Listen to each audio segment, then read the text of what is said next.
The mahogany doors of David Reynolds' study felt unusually heavy as Angela Smith pushed them open. Her hands trembled slightly, but her posture remained straight, dignified. The afternoon sun streamed through floor-to-ceiling windows, illuminating David's silhouette as he stood behind his massive desk. "Mr. Reynolds, I need to tell you something," Angela said, her voice steady despite her racing heart. She'd rehearsed this moment countless times over the past week, but standing here now, the words felt thick in her throat. David barely looked up from his laptop, his fingers continuing to type. "Make it quick, Angela. I have a board meeting in 20 minutes. His dismissive tone was nothing new. She'd worked as his housekeeper for 3 years and had grown accustomed to his brusque manner. "I'm pregnant," she stated plainly. The typing stopped. David's head snapped up, his blue eyes finally meeting hers. The color drained from his face as the implications of her words sank in. The night of the company Christmas party 2 months ago hung between them, unspoken but impossible to ignore. "That's impossible," he said automatically, though they both knew it wasn't. "We used." His voice trailed off as he remembered they hadn't. Angela remained silent, letting the truth settle in the room. Outside, a gardener's lawn mower droned on, creating an oddly mundane soundtrack to this life-changing moment. David stood up abruptly, his chair rolling backward and hitting the wall. He began pacing, his perfectly polished shoes clicking against the hardwood floor. "You can't keep it," he said finally, his voice low and controlled. "I'm keeping my baby," Angela replied, emphasizing the word "my." "I'm not here to make demands, Mr. Reynolds. I simply thought you should know." David's face hardened. He reached for his phone, pressed a button. "Janet, bring me the termination paperwork." His voice was cold, businesslike. Angela's eyes widened. "You're firing me? This is a liability I can't afford. You'll receive 6 months severance pay, contingent upon your silence about this matter." He wouldn't look at her now, focusing instead on straightening items on his desk that didn't need straightening. Janet arrived with the paperwork moments later, her eyes curious but professional. David signed the forms without hesitation, then slid them across the desk to Angela. As Angela packed her belongings, tears finally broke through her composed facade. She folded her uniforms carefully, each one a reminder of the stability she was losing. Photos of her family came off her small bulletin board, her mother in Jamaica, her sisters in London. They didn't know yet. Nobody knew.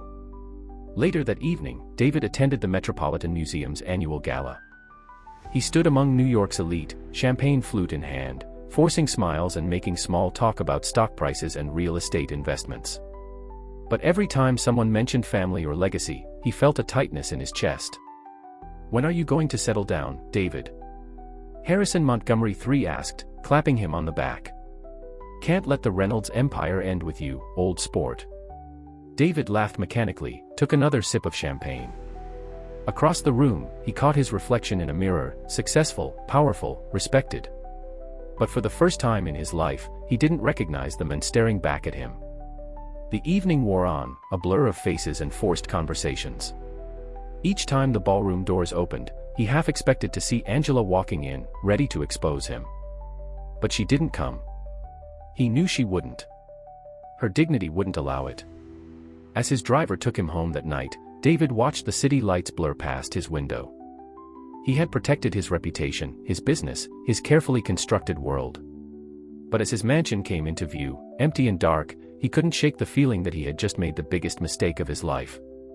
50 years passed like a slow-moving glacier, carving deep valleys of regret into David Reynolds' life. His mansion, once a symbol of achievement, had become his fortress of solitude. Awards lined the walls of his study: Business Leader of the Decade, Humanitarian of the Year, Lifetime Achievement, each one a hollow reminder of what success had cost him. David sat in his leather chair, now worn from decades of use, staring at the financial news on his tablet without really seeing it. At 82, he had survived 3 market crashes, 2 heart attacks, and countless business rivals. But loneliness was proving to be his most formidable opponent. The housekeepers, he'd gone through dozens since Angela, knew to leave him alone in the mornings. They worked silently, efficiently, their presence a ghost-like reminder of a past he couldn't forget. Across town, in a modest apartment in Brooklyn, Malik Smith opened another cardboard box labeled "Mom's Things." Angela had passed away 3 months ago, but he'd only now found the strength to sort through her belongings. Each item told a story: her nursing degree, earned through night classes, photographs of school plays she'd never missed despite working double shifts, newspaper clippings of her community organizing efforts. Then he found it, a worn leather journal, its pages yellowed with age. The first entry was dated 50 years ago, written in his mother's neat, determined handwriting. "Today, I lost my job, but I gained something far more precious. I'm going to be a mother. Mr. Reynolds may have shown me the door, but he has no idea how strong I am. This child will have everything I can give them, even if I have to work until my hands bleed." Malik's hands trembled as he turned the pages. Each entry revealed another layer of his mother's life, her struggles, her triumphs, her unwavering determination. She wrote about working multiple jobs while pregnant, about the kind neighbor who taught her to knit baby clothes, about the community college professors who let her bring infant Malik to class. But it was the entry from his 5th birthday that made his heart stop. "Today, I saw David Reynolds on television, accepting another award. Malik asked why I was crying. How do I tell my beautiful boy that his father is one of the most powerful men in the country? That the same man who sends millions to charity couldn't spare a moment for his own son? No. Better he knows only my love than half of his heritage." Malik set the journal down, his mind racing. The name David Reynolds was familiar. Everyone knew Reynolds Industries, the technology empire that had shaped the modern world. He'd studied Reynolds' business strategies in college, written papers about the company's innovation in sustainable energy. But this was impossible. He opened his laptop, fingers flying across the keyboard. Article after article about David Reynolds filled his screen. The resemblance was subtle but undeniable. They had the same sharp jawline, the same way of furrowing their brow in photographs. How had he never noticed before? Recent photos showed an aged Reynolds, still commanding respect but clearly withdrawn from public life. The latest headline read, "Reynolds Industries CEO becomes recluse, hasn't left estate in 6 months." Malik closed the laptop and walked to his window, looking out at the Brooklyn skyline. Beyond those buildings, in a mansion in Manhattan, sat a man who had shaped his life through absence. A man who had forced his mother to be both parents, who had missed every birthday, every graduation, every moment that mattered. The journal lay open on his coffee table, his mother's words calling out through time. "Sometimes I wonder if I should tell him. If David deserves to know what an amazing person his son has become. But then I remember that morning in his study, how easily he discarded us, and I know, some bridges can't be rebuilt. But bridges, Malik thought, could be crossed anyway." He picked up his phone and opened his email. The cursor blinked in the empty compose window as he considered his next move. After 50 years, it was time for David Reynolds to meet his son. Malik spent 2 weeks meticulously researching David Reynolds before making his move. His dining room table disappeared under printouts of articles, financial reports, and photographs spanning 5 decades. Each document revealed another facet of the man who had abandoned him and his mother. Reynolds Industries' annual reports painted a picture of relentless ambition. The company had started in technology manufacturing, then expanded into renewable energy, biotechnology, and artificial intelligence. David Reynolds had transformed a $1 million inheritance into a $1 billion empire. But nowhere in the countless profiles and interviews did anyone mention a personal life beyond surface-level philanthropy. "Your father builds walls," Angela had once told him. Not just around his house, but around his heart. Now, studying security photos of the Reynolds estate, Malik understood what she meant. The mansion's gates had grown higher over the years, the security system more sophisticated. David Reynolds wasn't just protecting his wealth, he was hiding from something. Meanwhile, across the city, David sat in a board meeting, his attention drifting from the quarterly projections on the screen. A junior executive was droning on about market penetration when something caught David's eye. A personnel file had been left open on his tablet. The employee photo showed a young woman with Angela's determined expression, and for a moment, he was back in that study 50 years ago. "Mr. Reynolds." The executive's voice snapped him back to reality. "Should we proceed with the Asian expansion?" David realized every face at the table was turned toward him, waiting. He'd built this company on split-second decisions, but lately, every choice felt weighted with unspoken consequences. "Continue as planned," he said, his voice carrying the authority of decades of command. But his hand trembled slightly as he closed the personnel file. The meeting ended, and David remained alone in the conference room. Outside his window, Manhattan stretched like a concrete maze, hiding countless stories like his own. How many other lives had he affected without knowing? How many decisions had rippled out beyond his control? His phone buzzed, an email notification. The subject line read, "Regarding Angela Smith." David's heart stopped. He opened it with fingers that suddenly felt too old, too stiff.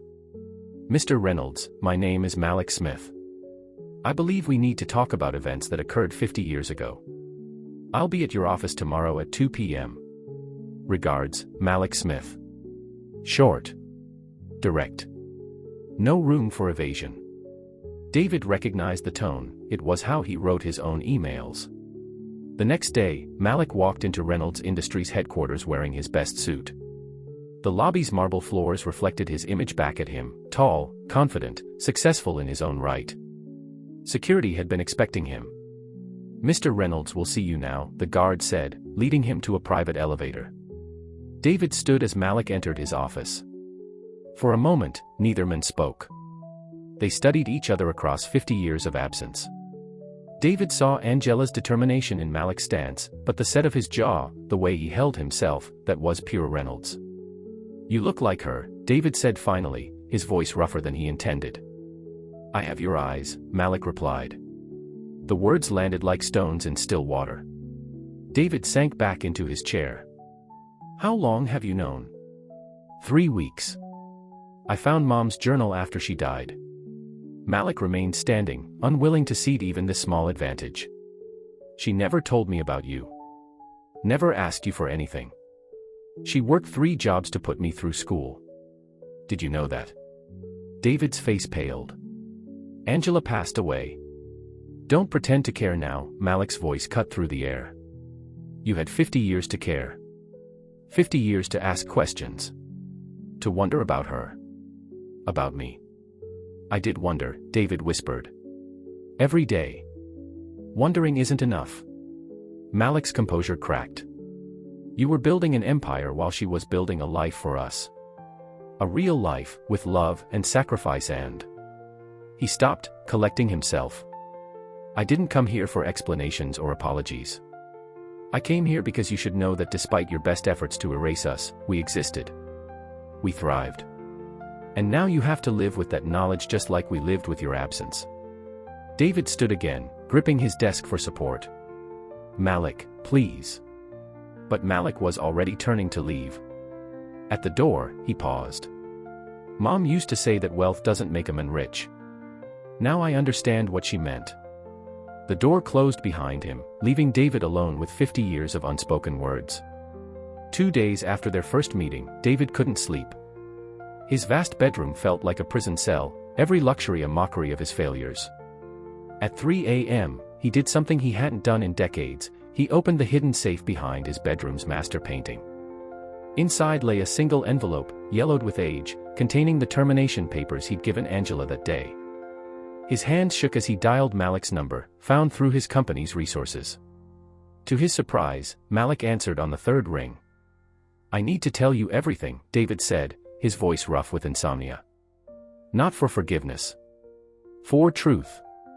There was a long pause before Malik responded. "Tomorrow. Neutral ground. The coffee shop on 8th and Broadway, 10 a.m. The coffee shop was nearly empty when they met. David arrived first, looking smaller somehow in casual clothes instead of his usual tailored suits. Malik arrived precisely on time, ordered nothing, and sat down across from the men who'd shaped his life through absence. "I was 32 when your mother told me she was pregnant," David began, staring into his untouched coffee. "I had just taken over the company from my father. The board was looking for any excuse to prove I wasn't ready." He paused, remembering. "But that's not why I did it. Those are excuses, and you deserve better than excuses." Malik remained silent, his face unreadable. "I did it because I was afraid," David continued.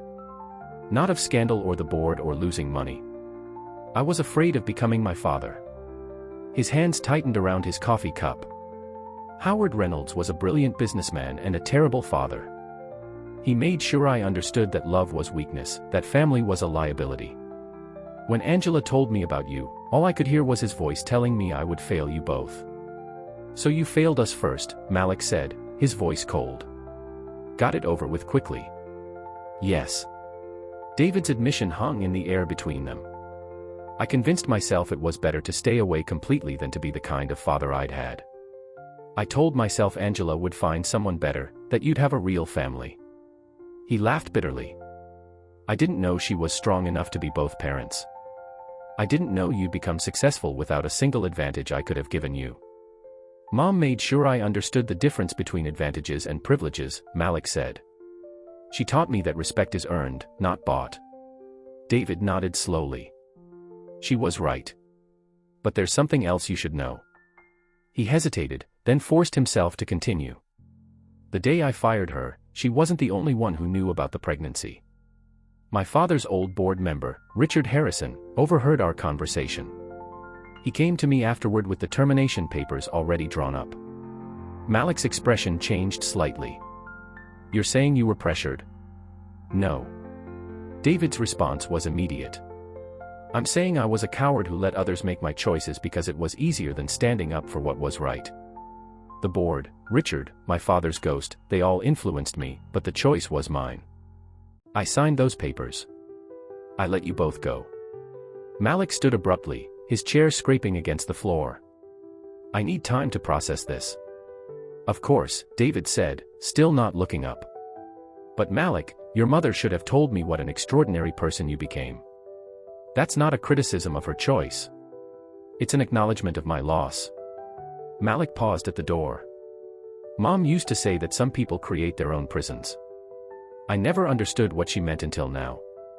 He left without looking back. David remained at the table long after Malik had gone, watching his coffee grow cold. Across the street, a young father was teaching his daughter to ride a bike, holding the seat as she wobbled forward, his face full of pride and concern. David watched until they disappeared around the corner, then slowly made his way back to his empty mansion. That night, he took out his phone and scrolled through news articles about Malik's achievements, his academic honors, his community work, his business success. Each accomplishment felt like a door closing, a moment he could never reclaim. He fell asleep in his study, surrounded by evidence of everything he'd missed. Angela Smith stepped onto the stage of the Women's Leadership Conference, her silver hair gleaming under the spotlights. At 75, she carried herself with the same dignity that had sustained her through decades of struggle. The audience of 300 fell silent as she approached the podium. Success isn't measured by the height you reach, she began, but by the depth of the holes you climb out of. Her voice, still strong despite her years, carried to every corner of the room. In the back row, Malik sat unnoticed, watching his mother command the stage. He'd attended dozens of her speeches over the years, but this one felt different. The weight of David's confession sat heavy in his chest, changing the context of every word she spoke. Angela continued her speech, sharing her journey from single mother to community organizer to renowned activist. She never mentioned David Reynolds by name, but her pointed references to privileged men who mistake wealth for worth made several audience members shift uncomfortably. After the speech, Malik waited in the green room. When Angela entered, she stopped short, her practiced smile faltering. "You've read it, haven't you?" she asked, knowing immediately why he was there. A mother always knows. The journal? Yes. Malik helped her to a chair. Why didn't you tell me?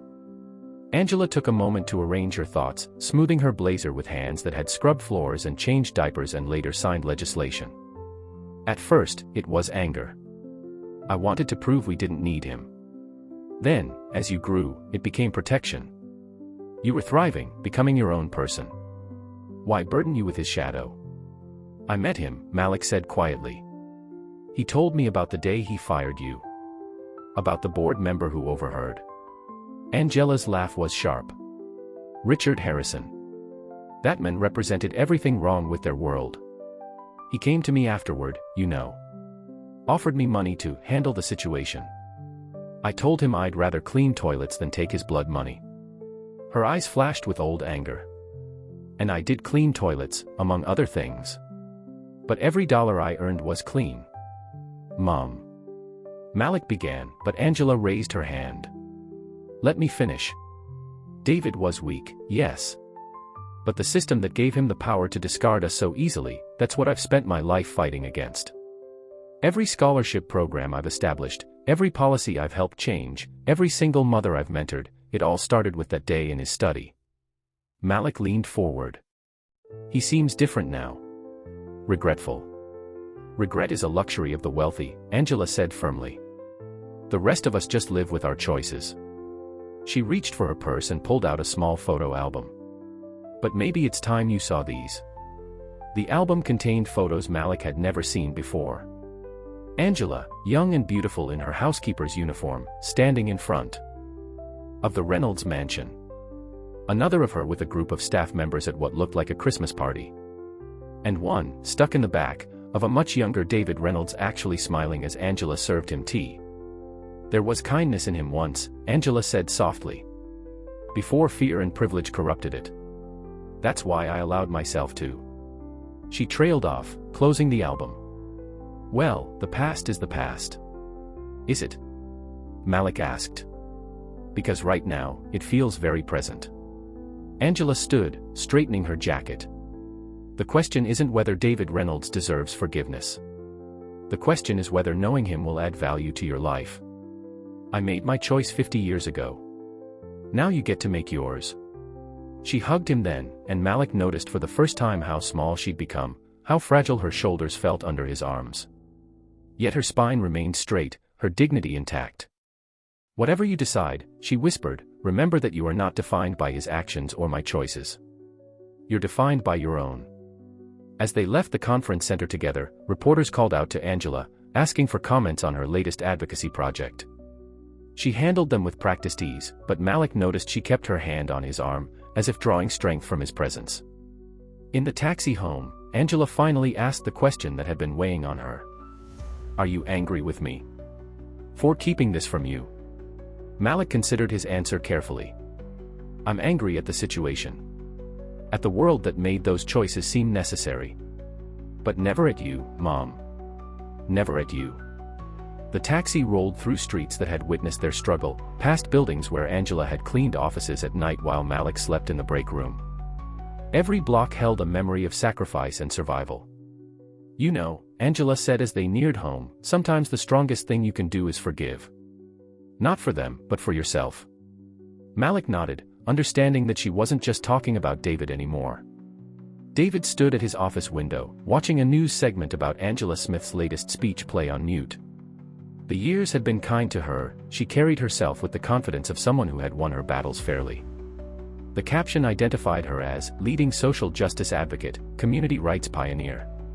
Turn it up, he told his assistant through the intercom. Angela's voice filled the room.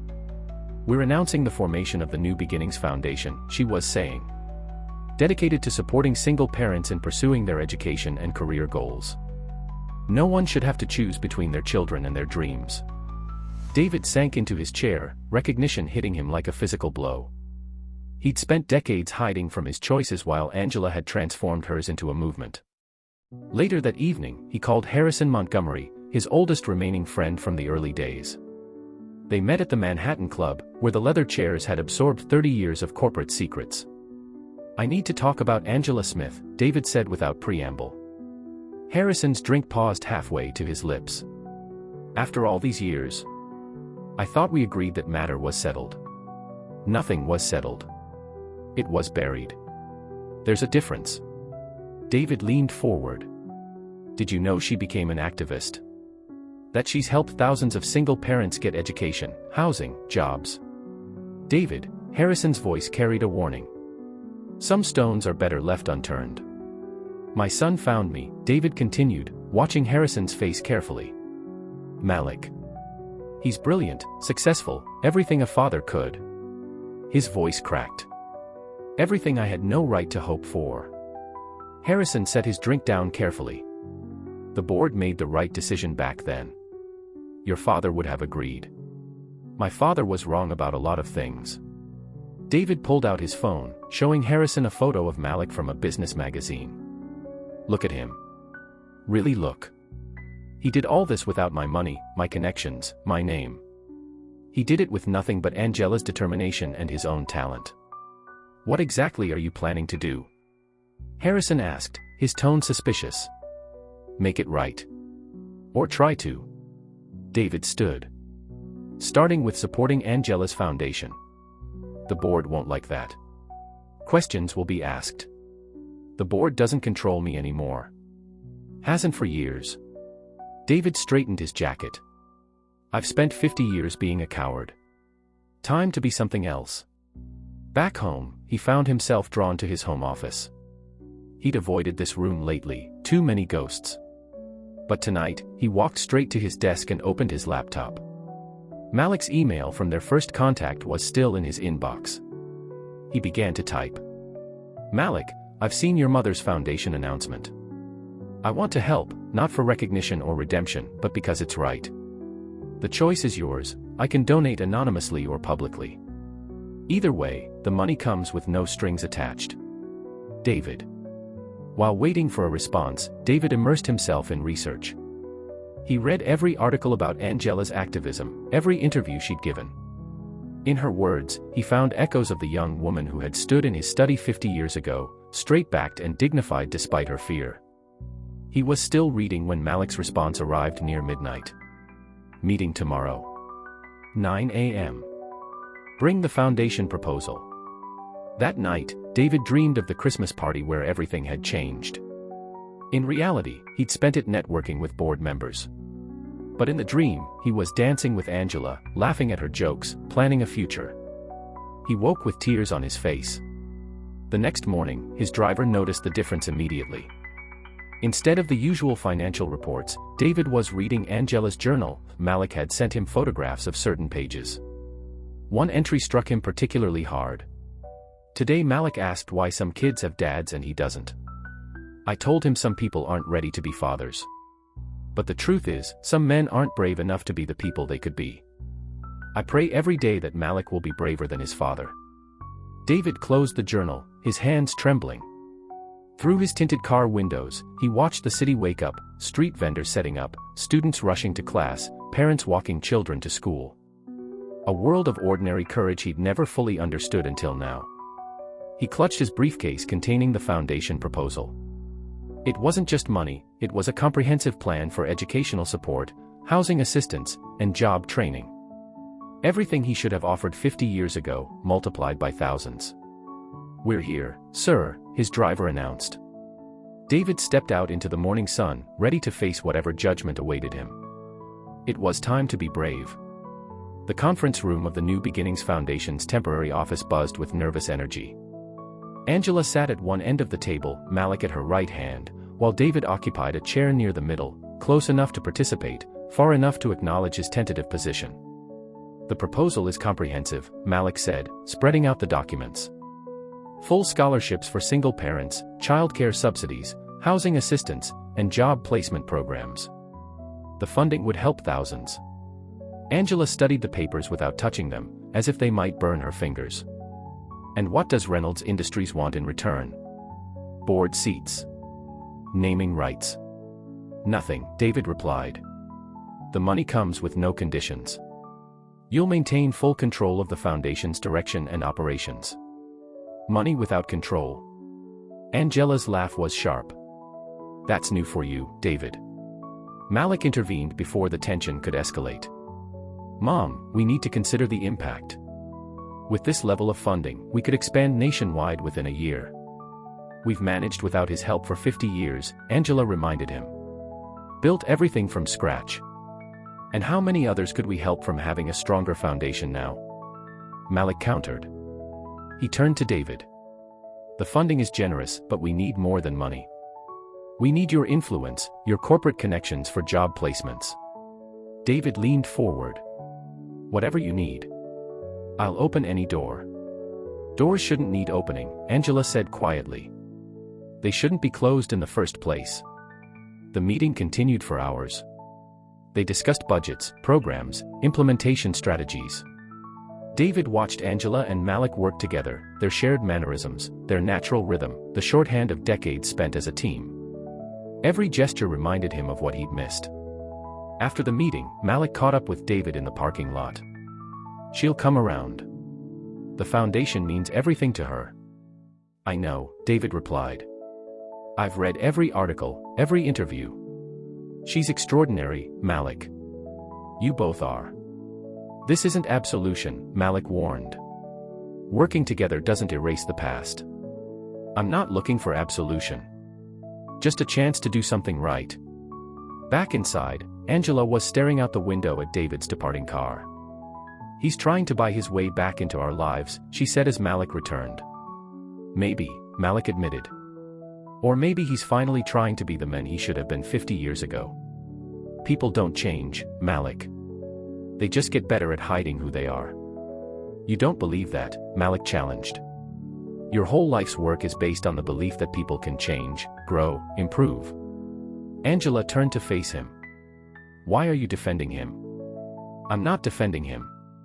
I'm defending the Foundation's mission. Isn't this what you've always taught me? To use whatever resources we have to help others. The question hung between them, heavy with implications. Finally, Angela sighed. Set up another meeting. But this time, I have conditions of my own. Over the next few weeks, the foundation took shape.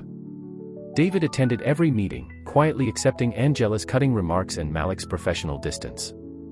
He watched them transform his money into real change, emergency housing for displaced families, scholarship programs, job training initiatives. During one late-night planning session, Angela found David alone in the conference room, studying old photographs of foundation events. You could have had this, she said from the doorway. All of it. The family, the meaning, the purpose. I know, David replied, not turning around. Every time I see you with Malik, I know exactly what I threw away. Then why are you really here, David? Why now? He finally faced her. Because you were right about everything. Money without purpose is worthless. Power without responsibility is empty. I learned that too late for us, but maybe not too late to help others. Angela studied him for a long moment. Malik wants to believe you've changed. He has my heart but your optimism. Heaven help him. He has your strength, David corrected. I just wish. He stopped himself. Wish what? I wish I'd been strong enough to learn from you back then, instead of fearing you. Angela moved to leave, then paused.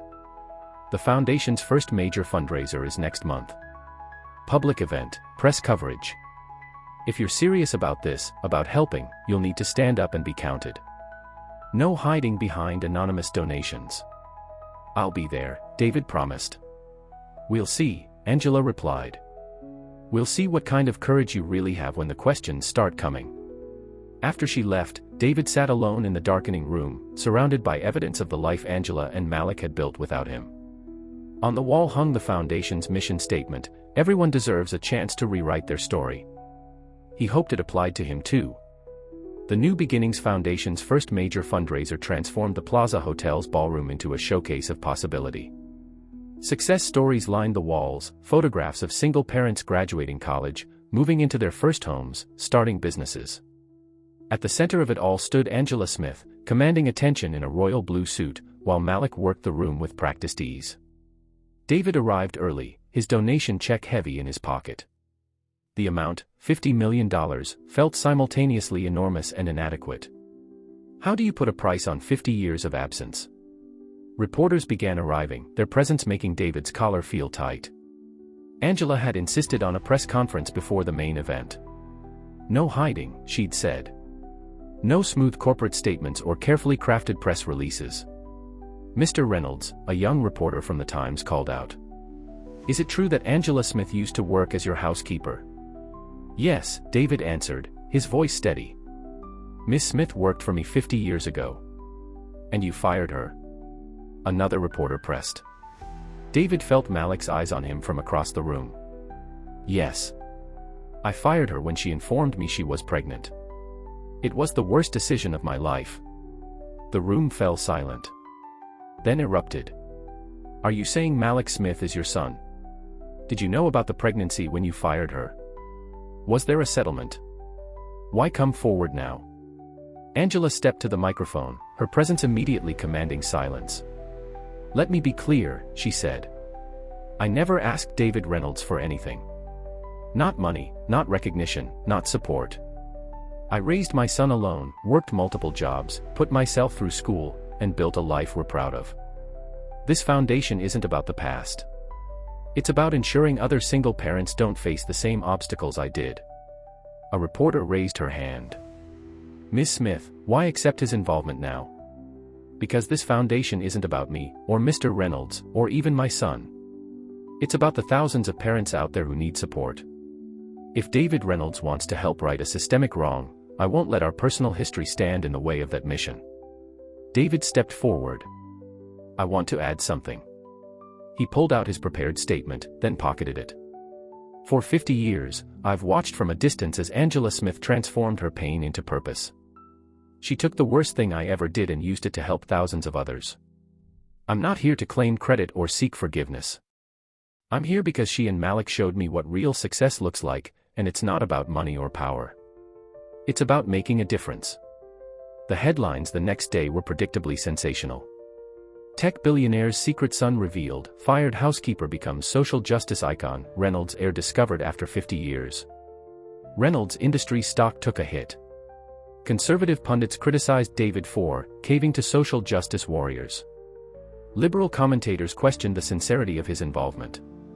Twitter exploded with hot takes and hashtags. In the aftermath, David sat in his study, watching the media storm unfold on multiple screens. His PR team had presented him with various strategies to control the narrative, but he'd rejected them all. For once, he would face the consequences without spinning them. His phone buzzed with a text from Malik, "Check your email." The email contained a single video clip, Angela on a morning news show, responding to a question about David's involvement. "People keep asking if I forgive David Reynolds," she said in the clip. But that's the wrong question. The right question is, what are we going to do with this moment? 50 years ago, one man's choice affected 2 lives. Today, we have a chance to help thousands of lives. That's not redemption, that's responsibility. David watched the clip 3 times before calling Malik. "Did you see the response on social media?" Malik asked when he answered. The foundation's website crashed from all the small donations coming in. People are sharing their own stories. It's becoming a movement. "And the board?" David asked. "Are they giving you trouble?" "Nothing I can't handle," Malik replied. "Though it helps that my father owns controlling interest in the company." It was the first time Malik had referred to him as his father. The word hung in the air between them.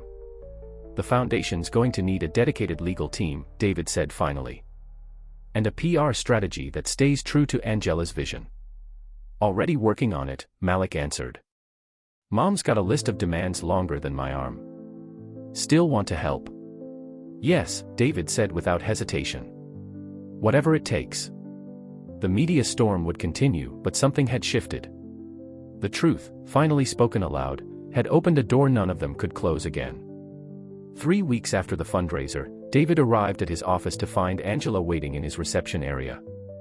She sat straight-backed in one of the expensive leather chairs, looking completely at home despite the curious glances from his staff. "We need to talk about Malik," she said without preamble as he ushered her into his private office. David closed the door, noting how the morning light caught the silver in her hair. "Is something wrong?" "He's trying too hard to bridge this gap between us," Angela said, declining his offer to sit.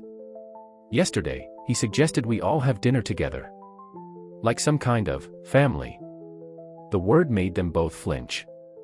"And you don't want that," David stated. "What I want is for my son to stop carrying the weight of our history," Angela replied. "He's putting himself in the middle, trying to fix something that broke before he was born." David moved to his window, looking out at the city below. "He's been doing that his whole life, hasn't he? Trying to fix things for you. Don't." Angela's voice turned sharp. "Don't pretend you know anything about how I raised him." "You're right," David admitted, turning back to face her. "I don't know. I wasn't there. But I see him now, Angela. I see how he calculates every word, every gesture, trying to keep peace between us while building something meaningful with the foundation." "The foundation is my life's work," Angela reminded him. "Malik understands that." "Does he?" Or does he see it as a chance to finally have both his parents in his life? The question hung between them, heavy with implications. Angela moved to leave, then stopped at the door. "He's having dinner at my place tonight. 7 o'clock. If you come, we keep the conversation focused on foundation business. Nothing else." David nodded, understanding the boundaries she was setting. That evening, Malik opened his mother's door to find David arriving exactly on time, holding a bottle of wine and looking more uncertain than any billionaire had a right to look. The dinner was awkward at first. They sat around Angela's modest dining table, the conversation strictly professional, funding allocations, program expansions, media strategy. But as the evening wore on, small cracks appeared in their carefully maintained facades. Angela mentioned a foundation applicant, a young mother studying engineering while working full-time. "Reminds me of those nights at the diner," she said to Malik. "You doing homework in the booth while I worked double shifts. You used to let me have chocolate milk if I finished my math problems," Malik remembered, smiling. "You were solving calculus equations in crayon," Angela added, a rare warmth in her voice. David watched their easy interaction, the shared memories he'd never be part of cutting deeper than any business loss he'd ever faced. "I should go," he said abruptly, standing. But Malik stopped him. "Wait. There's something I need to say to both of you." Malik looked between his parents, his expression serious. "I'm not trying to create some fantasy family reunion here. I know too much has happened. But I'm tired of carrying this weight alone. The foundation is important, it's Mom's legacy, and now it's part of my legacy too. But I need you both to understand something, I'm not choosing between you. I'm not your messenger. And I'm not responsible for fixing what happened 50 years ago." Angela reached for her son's hand. "Malik. Let me fini. He said gently. "Mom, you taught me that forgiveness isn't about forgetting, it's about choosing to move forward." And David. "Father, you're trying to make amends through the foundation, and that matters. But what matters more is that you're here now, showing up, facing the consequences." David sat back down slowly. "What are you asking for, Malik?" "I'm asking for both of you to stop putting me in the middle. Let me have whatever relationship develops with each of you, without feeling like I'm betraying the other. Can you do that?" Angela was the first to respond. "Yes," she said quietly. "For you, yes." David nodded, not trusting his voice. As he left later that night, David paused in the hallway of Angela's apartment building. Through the door, he could hear their muffled voices, mother and son, sharing a language built over decades of love and sacrifice. A language he was only beginning to learn. His phone buzzed with a message from Malik, "Thank you for coming." Small steps. Small steps indeed, David thought as he walked to his waiting car. The distance between them couldn't be measured in miles or years anymore, but in the careful spaces they were learning to navigate together. The Foundation's first anniversary gala was meant to be a celebration of success, 1 year of changing lives, of proving that redemption could have tangible results. Instead, it became the night that shattered everyone's careful pretenses. Richard Harrison, former board member of Reynolds Industries and keeper of 50-year-old secrets, arrived uninvited. He was 85 now, but age hadn't dulled the calculating look in his eyes. He waited until the media was present, until David was mid-speech about the Foundation's achievements. "Tell them the whole truth, David," Harrison called out from the back of the room.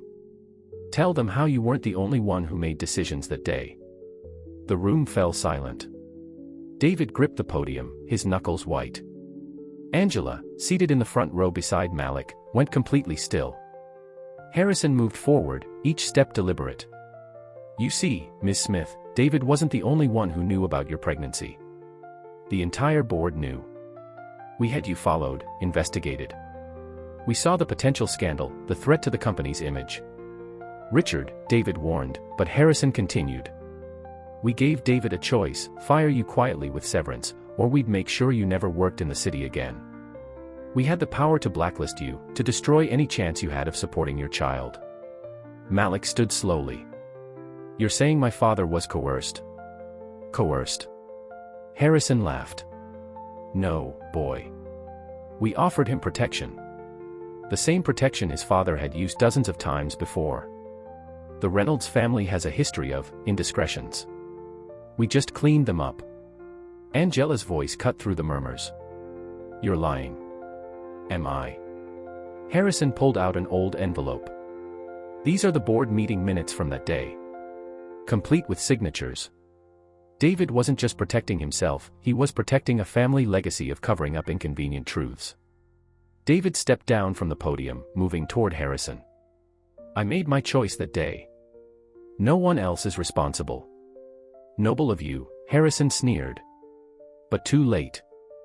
Your son should know what kind of family he comes from. A dynasty built on buried secrets and paid-off problems. Malik took the envelope, read its contents quickly. His face hardened. You kept this for 50 years. Why reveal it now? Because your father's gone soft, Harrison spat. Throwing away generations of careful management for what? Guilt? The Reynolds empire wasn't built on guilt. Angela stood then, her dignity a palpable force. No, it was built on fear. Fear of scandal, fear of truth, fear of human decency. I knew there was more to the story that day. No man acts alone when protecting that much power. She turned to David. Did you know they were having me followed? No, David answered, his voice raw. But I suspected the board would intervene. It's why I acted first. I thought I was protecting you from worse consequences. You thought wrong, Angela said simply. Malik studied the documents again. There are other names here. Other situations that were handled. How many lives did you people ruin to protect your precious reputation? Harrison straightened his jacket. We did what was necessary to protect the company. The company? Malik laughed bitterly. No, you protected your power. Your control. But look around, Mr. Harrison. Times have changed. The very thing you tried to bury, my mother's strength, her determination, became more powerful than anything you built. David moved to stand beside his son. The board's power ended years ago, Richard. This revelation changes nothing except to prove how wrong we all were. The foundation continues. The truth is out. Your threats have no power anymore. Harrison looked around the room, perhaps finally realizing he'd miscalculated. The reporters weren't recording a scandal, they were witnessing the fall of an old guard, the exposure of systemic corruption that Angela had spent her life fighting. Mom, Malik said quietly, what do you want to do with this information? Angela looked at the documents, then at David, then at the room full of witnesses. We use it, she said firmly. We use it to show why this foundation matters. Why the work continues. Every name in those documents represents someone else who might have needed help, support, a chance to fight back. She turned to Harrison. You kept these papers as insurance, a way to maintain control. Instead, you've given us a roadmap of exactly what needs to change. The night ended with Harrison's quiet exit, but its impact resonated far beyond the gala. The foundation had a new mission now, not just helping single parents, but exposing and challenging the systems that created their struggles in the first place.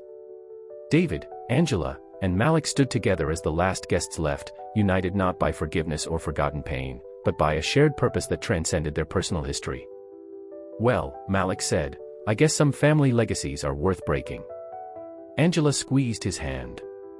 David nodded slowly, understanding that sometimes the greatest act of courage is letting the truth destroy what you thought you needed to protect. The future lay ahead of them, not fully healed but honestly confronted, and in that truth lay their real redemption.